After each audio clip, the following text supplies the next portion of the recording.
नमस्कार, सुप्रभात। सबरंग कार्यक्रम में आप सभी का हृदय से स्वागत, अभिनंदन। मित्रों, प्रतिदिन की सुबह हम सबकी ज़्यादातर शुरुआत चाय से होती है। आजकल बहुत ज़्यादा अवेयरनेस सभी दे रहे हैं कि नहीं, सुबह सुबह दूध वाली चाय मत पियो, ग्रीन टी लो, ये टी लो, जो हर्बल टी लो, जो फ़ायदेमंद हो।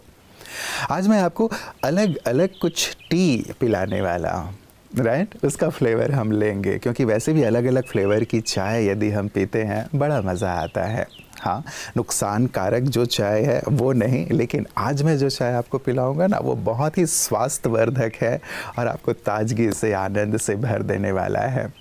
तो पहली चाय है रॉयल टी, राइट। टी शब्द जुड़ा हुआ है रॉयल्टी। रॉयल्टी की चाय अर्थात हम अपने जीवन में, अपने विचारों में, अपनी वाणी में, अपने कर्म में, अपने व्यक्तित्व में रॉयल्टी को धारण करें। मित्रों, रॉयल व्यक्ति सबको आकर्षित करता है, सबके लिए प्रेरणास्पद होता है। पहले के राजा महाराजा भी आप देखें, सबको कितना प्रेरित करते थे, राइट। उनका जीवन, पहले के राजा महाराजा अय्याशी में जो थे उनकी बात नहीं, लेकिन जो देश के लिए, जनता के लिए समर्पित थे, कल्याण का भाव जिनके अंदर था, उनका व्यक्तित्व कितना रॉयल होता था। तो रॉयल्टी अपने विचारों में, अपनी वाणी में, अपने व्यवहार और जीवन में, ये चाय कितनी खूबसूरत है ना, जो औरों को प्रेरित करती है और हमारे व्यक्तित्व को ऐसा बना देती है जो हम भीड़ से अलग दिखाई देते हैं। तो इस चाय का आनंद लेते हुए आइए चलते हैं सौभाग्य की ओर। सफलता का सबसे बड़ा रहस्य है कि जीवन के अंदर उत्साह, संघर्ष करने की इच्छा और सहनशीलता। कभी कभी जीवन में ऐसा होता है कि कुछ लोग बहुत मेहनत करते हैं, लेकिन उनके जीवन में उनको सफलता नहीं मिलती है। लेकिन ये 3 बातें बहुत महत्वपूर्ण है कि हमारे जीवन में हमें सफलता मिले, उसके लिए हमारा उमंग कभी कम नहीं होना चाहिए और संघर्ष करने की इच्छा भी कम नहीं होनी चाहिए, और साथ ही साथ हमें अपने जीवन में सहनशीलता भी रखनी होती है। अर्थात धैर्यता। एक ही दिन में सफलता नहीं मिलती है, लेकिन सफलता के लिए निरंतर संघर्ष करना होता है। तो हमारी यही शुभकामनाएं हैं कि आप जीवन के अंदर सफल बने रहें। ओम शांति। दूसरी टी है मित्रों रिस्पॉन्सिबिलिटी। इसका भी फ्लेवर बहुत ही खूबसूरत है। वो व्यक्ति जो रिस्पॉन्सिबल होता है, राइट, उससे हर एक व्यक्ति बहुत प्यार करता है। उसी कोई जिम्मेवारी दे करके हम निश्चिंत हो जाते हैं, हल्के हो जाते हैं। हम लोगों का प्यार अर्जित कर पाते हैं, सम्मान अर्जित कर पाते हैं, लोगों का विश्वास अर्जित कर पाते हैं और हम आगे की ओर बढ़ते हैं यदि रिस्पॉन्सिबिलिटी की भावना हमारे अंदर है। कोई भी कार्य हमें दे दिया गया, चाहे झाड़ू लगाने का ही कार्य क्यों ना दिया गया हो, भोजन बनाने का कार्य क्यों ना दिया गया हो, या कोई भी कार्य जो हमारे बड़े, हमारे परिवार के हमें देते हैं, इस भाव से देते हैं कि ये बहुत अच्छी तरह से इसे निभाएगा। और यदि हम उसमें कुछ ऊपर नीचे कर जाते हैं, विश्वास टूटता है। इसीलिए ये दूसरी टी भी बहुत महत्व रखती है मित्रों, परिवार में, समाज में और आगे बढ़ने के लिए रिस्पॉन्सिबिलिटी। इसे भी अपने जीवन में जरूर धारण करें। क्या आप जानते हैं कि ट्यूबरक्लोसिस यानी टीबी आज भी दुनिया की सबसे बड़ी स्वास्थ्य चुनौतियों में से एक है? ये रोग मुख्यतः फेफड़ों को प्रभावित करता है, लेकिन शरीर के अन्य अंगों तक भी फैल सकता है। इसके लक्षण हैं लगातार खांसी, खून वाली खांसी, वजन कम होना, रात में पसीना आना और लगातार थकान। टीबी का कारण है माइकोबैक्टीरियम ट्यूबरक्लोसिस नामक जीवाणु, जो हवा के माध्यम से एक व्यक्ति से दूसरे तक पहुंचता है। लेकिन अच्छी खबर ये है कि टीबी का इलाज संभव है। नियमित दवाइयों से रोग पूरी तरह ठीक हो सकता है। बस जरूरी है कि इलाज बीच में न छोड़ा जाए। टीबी से बचाव के लिए बच्चों को BCG वैक्सीन देना, खांसते समय मुंह ढकना और संतुलित आहार लेना बेहद जरूरी है। याद रखिए, टीबी का समय पर इलाज न केवल आपकी जिंदगी बचा सकता है, बल्कि आपके परिवार और समाज को भी सुरक्षित रखता है। तीसरी टी है मित्रों ह्यूमिलिटी।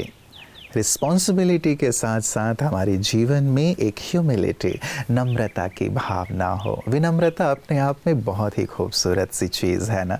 यदि ये हमारे जीवन में है तो हम सभी को आकर्षित करते हैं, सभी को प्रिय लगते हैं। बड़े बड़े कार्य करें, पूरी जिम्मेवारी के साथ करें, लेकिन उसका कहीं भी अहम ना आ पाए। व्यक्ति जो बड़े से बड़ा होता है ना, उसकी पहचान ही होती है ह्यूमिलिटी। वो कितना विनम्र है, कितना सादगी से भरा हुआ है, उसका जीवन कितना जैसे ना डाउन टू अर्थ है, तो वो हमारे जीवन में हमें बहुत शिखर की ओर ले जाता है या लोगों के हृदय में स्थान दिलाता है। इसीलिए हम कितने भी बड़े क्यों ना हो जाएं, लेकिन विनम्रता के, ह्यूमिलिटी के आभूषण को ज़रूर धारण करके रखें। तो ये फ्लेवर भी बहुत खूबसूरत है। इस फ्लेवर की चाय भी हम ज़रूर पिएं, रोज़ ही पिएं, और अपनी पूरी ही दिनचर्या में सबसे मिलते हुए इसका सुंदर एक क्या कहें, सबको टेस्ट कराते रहें अपने जीवन से कि ऐसी विनम्रता आप भी धारण करें। ये प्रेरणा और भी हमसे प्राप्त करते चलें। तो आपने जो ये सारा हमारा परिदृश्य देखा है, इसके बारे में आप क्या कहना चाहेंगे? मैं तो नमन करता हूँ ब्रह्म कुमारी, आपके संगठन को, जो दिशा समाज में आप दे रही हैं।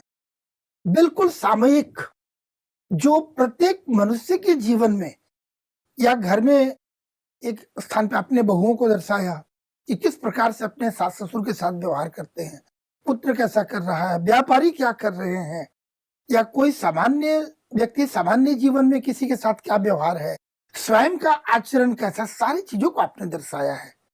और यह ज्ञान और आध्यात्मिक ज्ञान, ये दोनों मिलकर निश्चित रूप से हम फिर पुनः उसी स्थान पर आने वाले हैं। देखिए, अंदर तो हमारा वो स्वर्ग, लक्ष्मी नारायण या हमारे भगवान श्री कृष्ण, बाबा, जिस रूप में जिस नाम से आपकी रुचि हो, हमारे अंदर तो विराजमान है। एक कलयुग का एक डस्ट पड़ गया है, एक परत, ऐसा परत लग गया है जो अंदर का दृश्य नहीं दिख रहा है। कहते नेत्र रहते नेत्रहीन हो जाना, सुनने में अच्छा लगता नहीं, बोलचाल की भाषा बोलते हैं कि आंख रहते अंधा। इसी की तो सफाई कर रहे मोतियाबिंद की ब्रह्म कुमारी भी, या जितने संत हैं वो लगे हुए हैं उस परत को कैसे हटाया जाए ताकि वो सारे दृश्य हमें सुंदर से दिखाई, स्पष्ट दिखाई देने लग जाए। तो ये इस झांकी का जो प्रदर्शनी आपने जो दिखाया है, जो झांकी, ये सही में बहुत ही सामयिक और बहुत इफेक्टिव मैं बोलता हूँ, जिसके अंदर बहुत ज्ञान नहीं है।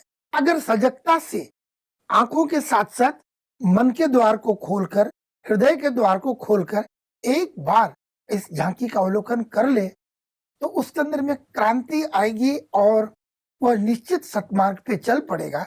उसके बाद तो आप ही उन्हें रास्ता दिखा, आप तो उंगली पकड़ने के लिए सारी बहनें खड़ी हैं ही, बिल्कुल आप देख कर आओ, बाकी मैं हूँ। बहुत ही अच्छा लगा बहन जी, ये प्रयास बहुत ही सराहनीय है। मैं तो बोलूंगा सराहनीय क्या, मैं तो नमन कर रहा हूँ कि इतना सुंदर प्रयास है कि किस प्रकार से लोगों को इस घोर कलयुग से, इस कीचड़ से निकालने का प्रयास सारे संत कर रहे हैं। तो संतों की भूमि है जी। अब क्या है, 4 वर्ण, जातियों की बात छोड़ दे, राजनीतिक बात हो जाएगी वो, किंतु 4 वर्ण तो हमें सभी लोग को मानना पड़ता है। ब्राह्मण, क्षत्रिय, वैश्य, शूद्र, ये चारों 4 हैं।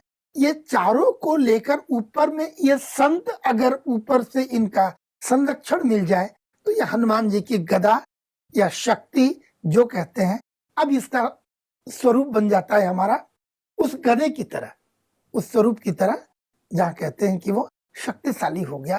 पहले सभी बिखरे थे, ये चारों एक हो गए, ऊपर से संत का आशीर्वाद मिल गया, तो हमारा भारत विश्व गुरु की ओर होना अवश्यम भावी है। तो मित्रों, आज की चौथी टी निश्चित रूप से आपको अलग अलग फ्लेवर की टी पीते हुए बड़ा मज़ा आ रहा होगा, राइट। 4th फ्लेवर है सिंप्लिसिटी। हमारे यहाँ हमेशा ही हमारे शास्त्रों, पुराणों में हमारे बड़े बुजुर्ग, महापुरुष सब कह गए हैं, सादा जीवन, उच्च विचार। सिंप्लिसिटी हो रहने में, खान पान में, सब चीज़ों में, वो सादगी भी हमारी उच्चता को दिखाता है। तड़क भड़क वाली चीज़ें हमारी मन की उच्चता को, जीवन की उच्चता को दिखाए, ये नहीं है। लेकिन जितनी आप सादगी के साथ रहते हैं, स्वच्छता के साथ रहते हैं, वो आपकी उच्चता को दिखाता है।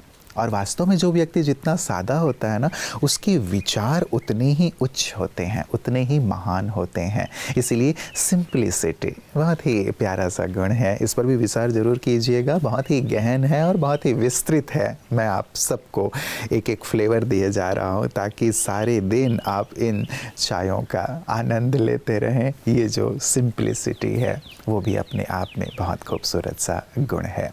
आइए इसी सुंदर सी धारणा के साथ आगे बढ़ते हैं अपने अगले सेगमेंट की ओर।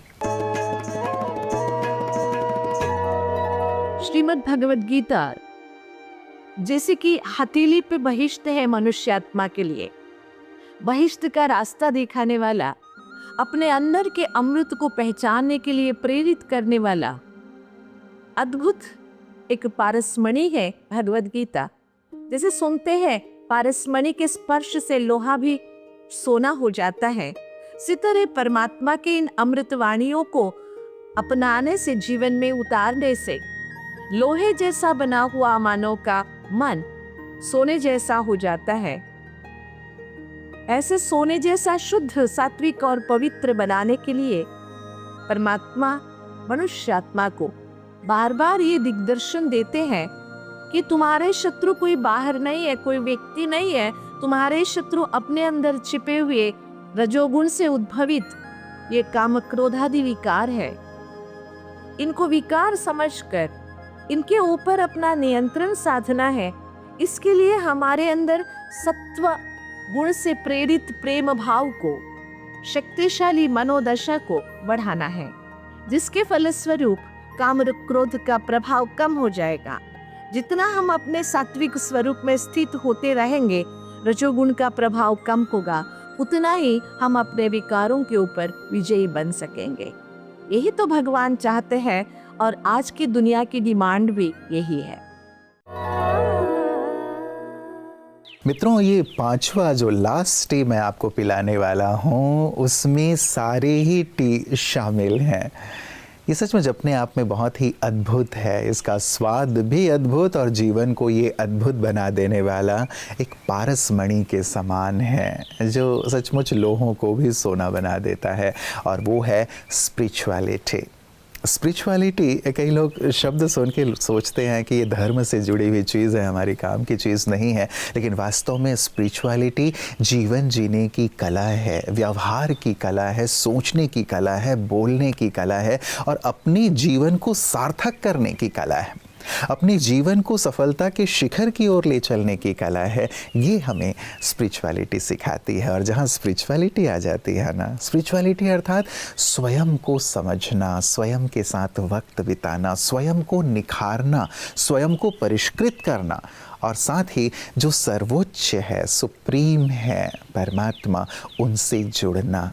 जब मन उनके साथ जुड़ जाता है ना, तो जीवन निखर जाता है, संवर जाता है। और ये सारी टी जिनकी हमने चर्चा की, वो सब भी हमारे जीवन में शामिल हो जाते हैं। तो मित्रों, आज सारे दिन इन सुंदर चायों का आनंद लेते रहिएगा और औरों को भी आनंद दिलाते रहिएगा। ये सभी आपके जीवन के अंग बन जाएं, इन्हीं मंगल कामनाओं के साथ। नमस्कार। ओम शांति।